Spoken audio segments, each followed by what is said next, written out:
நண்பர்களே, நண்பர்கள் சொல்வாங்களே, தைரியமா ஒரு அடி எடுத்து வச்சா அங்கேயே பாதைகள் பிறக்கும்னு.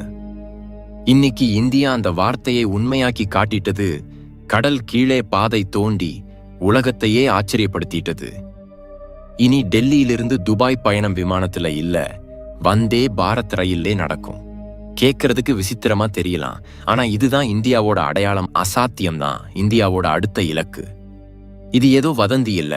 இன்ஜினியரிங், தொழில்நுட்பம், சுயசார்பு என்ற சொற்களோட அர்த்தத்தையே மாத்திட்ட உண்மை. ஒரு காலத்துல டெல்லியிலிருந்து வாரணாசி போகிற அந்த ரயில் இப்போ அரேபிய கடலை தாண்டி துபாய் மணல்ல அடி எடுத்து வைக்குது.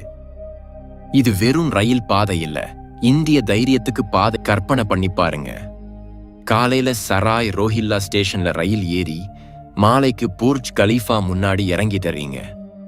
விசா கியூகள் இல்ல, ஏர்போர்ட் கூட்டம் இல்ல, வெறும் ஒரு இந்திய ரயில் காற்று வேகத்துல கடல் கீழே பறக்குது. இந்த நொடியில இந்தியா கனவுகளுக்கு தைரியம் இருந்தவனே விலை நிர்ணயிப்பான்னு நிரூபிச்சிட்டது. டெல்லியிலிருந்து புறப்படும் இந்த வந்தே பாரத் ரயில் முதல்ல ஹை ஸ்பீட் காரிடார்ல பாயுது. அது டெல்லியிலிருந்து குஜராத் கட்ச் வரைக்கும் போகுது. அங்கிருந்து தொடங்குது உலகத்தோட 8வது அதிசயம்னு சொல்லப்படுற பகுதி. அரேபிய கடல் கீழே 110 கிலோமீட்டர் நீளமான